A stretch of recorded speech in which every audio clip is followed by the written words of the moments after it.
So next question. Tignan natin yung gets. An ideal home is considered more than a shelter because it, answer,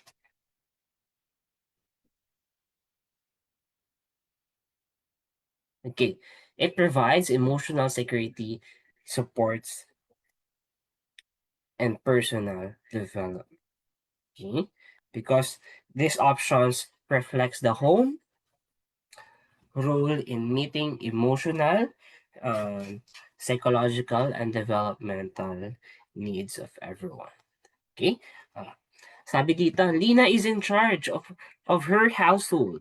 One day, a sudden storm damages part of her home, and some of food supplies are spoiled. Instead of panicking, Lina quickly makes a plan to repair the house, reorganize the remaining supplies, and keep her family calm and motivated. Which qualities of a home manager is Lina demonstrating in this scenario?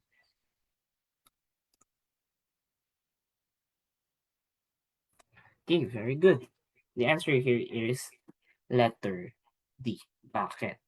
Because Lina shows intelligence nung nagplano siya, makes a plan. When she makes a plan, nagpakita siya ng perseverance. Okay, nagpakita siya ng perseverance, intelligence. Nung nagpakita siya ng perseverance, ano ginawa niya? Nagtrabaho pa rin siya despite the problem. Okay? What else? Adaptability. Pag sinabing adaptability, no? Hinandle niya yung mga sudden changes or mga unexpected changes na nangyari sa kanyang environment. Okay? Oh, because naging kalmado siya, okay? Motivated. Naging creative siya because he makes plan. Okay. What else? Perseverance, self-control. Okay? Self-control kasi meron siyang nag-stay calm siya. Creativity because ni-reorganize niya yung mga supplies. Okay? Judgment, totoo, kasi nag-prioritize siya kung anong unahin. Sir, hindi masyado makita. Naka-zoom. Naka-zoom ba? Hindi kaya. Okay naman. Okay siya, di ba? Okay, continue. So the answer here is letter D. Okay?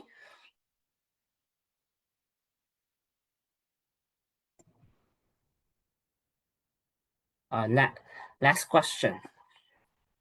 Arvin wants to make his home more enjoyable for his family. He thinks a new schedule for chores, okay, prepares fun family activities for the weekend, and ensures everyone's opinions are considered before finalizing the plans. Which qualities of him home manager are most evident in Arvin's decisions?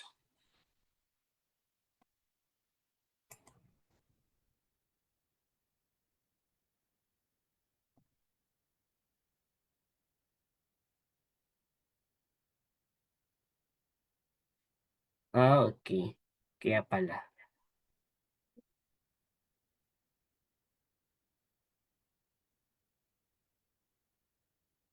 Ay, may sagot na pala kayo. Okay. The answer here is uh, here is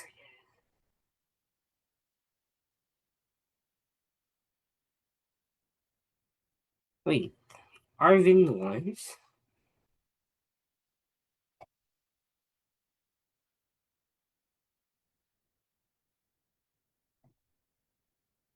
Okay. Yeah. Pang D? Parang D daw ang sagot. But the answer here is creativity, understanding of human nature, and personality. Because si Arvin, nung nag-isip siya, nag-plan siya ng mga new activities, may nagpakita siya ng creativity. Okay? Saan siya nagpakita ng human understanding of the human nature, nung kinonsider niya yung mga opinions ng mga kasama niya. Okay? Okay? And personality, making the home enjoyable. Nung nagpakita siya, nung gusto niyang gawin yung bahay nila na mas maging enjoyable at that time. Okay? Okay. So let's discuss what are the qualities of a home manager. Okay? Si home manager dapat may intelligence. Okay? Kailangan may kakayahan siya na magplano, mag-organize, and make a wise or smart decision for the family. Okay, pag sinabing enthusiasm, nagpapakita siya ng kagustuhan, ng energy, eagerness, okay? Shows energy and motivation in managing household task effectively, okay? Understanding of human nature. Kailangan alam niya yung mga pangangailangan or yung mga kagustuhan or paano mag-behave yung isang tao or yung isang family members nila. So, parang pag may mga nangyaring unexpected, no, they know how to handle the situations smoothly. Okay? Next, creativity.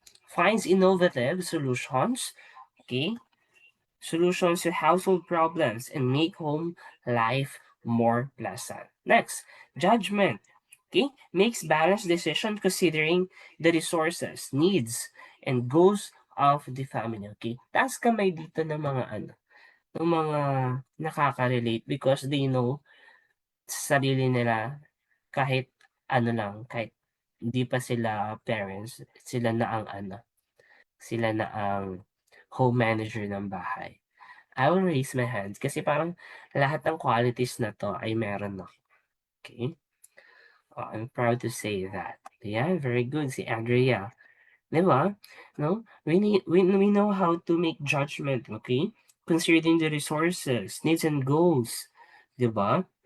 Oh, meron din tayong perseverance, maintains efforts and patience even when facing household challenges or difficulty. Okay? Pag may mga kalat, no? Or mag-aayos ng bahay, you have the creativity kung saan mo ilalagay. Na may problema ka, sa mabuti pwesto itong mga gamit na to. Okay? Next, you have adaptability. Adaptability adjust to changing circumstances, emergencies, or family needs. Or for example, share ko lang, no? Nung nagre-review days ako, 'di ba? Hindi ko sinasabi sa kanila na magre-review ako, 'di ba? Hindi ako nagsasabi ay hindi ko sinasabi na magbo-board exam na ako. So, nagre-review lang nakikita lang nila ako na nagre-review and sabi ko sa September pa kasi ako magre-review. So, parang mga 1 year preparation, ang gano'n. Pero March na talaga ako magre-review. So, anong nangyari, pinapagawa yung bahay, 'di ba? Pinapagawa yung bahay, maingay. Pero hindi ko naman sabihin nagre-review ako kasi magte-take na ako ng March, 'di ba? Okay, so anong ginawa ko, 'di ba? We need to adjust to the changing circumstances, emergency or family needs, okay? Still continue, 'no? Ang ginagawa ko na lang, tinutulungan ko na lang yung mga manggagawa here para mapabilis yung trabaho, meron pang tatrabahuhin para makapag-umpisa na ako ulit magbasa-basa, 'di ba? Makapag-practice ng questions, mga gano'ng bagay. Next, self-control. You need to manage your emotions and reactions, maintaining harmony in the home. Okay? Okay, self-control. Sometimes, hindi lang sa mga sa mga kasama natin sa bahay. Kasama rin dito yung, I mean, hindi lang sa family members, but sa mga dogs, animals, di ba? We have to self-control, di ba? Okay? Pero minsan, dahil sa mga family members, kailangan din natin minsan maglabas ng, di ba, diba? So that's what you call judgment and pag nagagalit ka na kasi 'di ba kakalinis mo lang kalat na naman. Okay?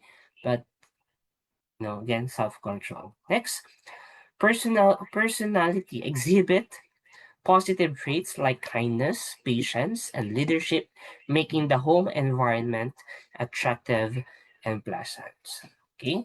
Actually, itong personality teachers, magagamit nyo 'to pag nasa work kayo, no? Kahit na hindi kayo matalino, hindi kayo nakapagtapos sa mga Big Four universities because yung mga nagiging tumataas sa position diyan, okay, alam 'to ng mga taong nasa kumpanya or may mga trabaho. Ang mga taong tumaangat ang posisyon diyan, 'di ba, hindi naman 'yan sila magagaling, hindi man 'yan sila yung matatalino talaga. But what they have is that they have the personality. They know how to talk, they know how to communicate well with others. Alam nila kung paano makisama.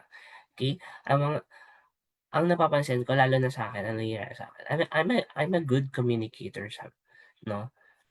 I'm a good communicator. Kaya minsan kahit hindi naman ako ang kagalingan, sa'kin ano, I mean sa'kin nila ipagkakatiwala yung trabaho because aside from magaling ako makipag-communicate 'no, yung trabaho 'di ba, na kaya ko magpasunod ng mga tao, ayan, they know how to check ka, okay, you know? So these are the qualities of a a home manager, ayan. Okay? So madali lang naman siya intindihan teachers 'di ba? Next,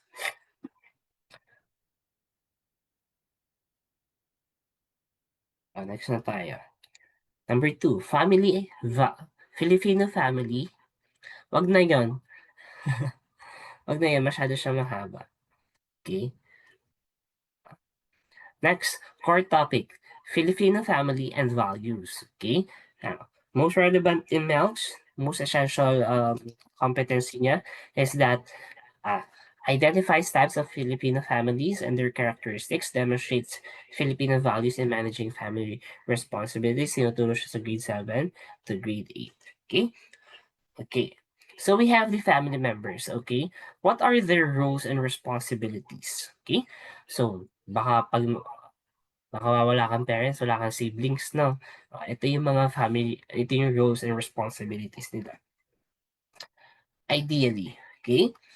Si parents and guardians, they provide the basic needs. What are those? The food, shelter, clothing, education, healthcare. Okay? They guide us and protect their children. Okay? Discipline and model values. Okay? Manage family resources, make important household decisions. Next, si tama 'di ba? Si parents sila yung nagdedesisyon sa bahay. Sila yung nagdedesisyon sa bahay. They guide and protect our children, their children, okay? They are the model of values. Okay? Next, ang mga anak, okay? They should respecting their parents and elders, follow family rules, focus on studies, help with age-appropriate household. Bakit nakalagay dito age-appropriate household? Ano na yung mga kaya mo at the age of this 7, 9, 10, 9, diba? May mga age-appropriate kasi. Okay? Oh, pag ano ka na, pag 10 years old ka na, promoted ka na, ikaw na ang tagahugas ng pinggan. O pag nag-16 years old ka na, promoted ka na ulit. Aside sa naghuhugas ka ng pinggan, naglalaba ka na, okey? Oh, gano'n lang, patanda ka ng patanda mas napo-promote ka sa trabaho ng bahay, okey? Next, si siblings daw, ang magkakapatid daw, they should support one another, share and cooperate in household tasks, okey? Nagtutulungan dapat sila. Maintain peaceful relationships, promote teamwork and emotional support. Si bunso magpo-promote din yan soon, okay. Next, elder family members provide guidance and wisdom because 'di ba sila na ang may madaming alam, sila na mas madaming experience sa family. They offer emotional support, pass on family traditions, values, and cultural practices, serves as role models, okay.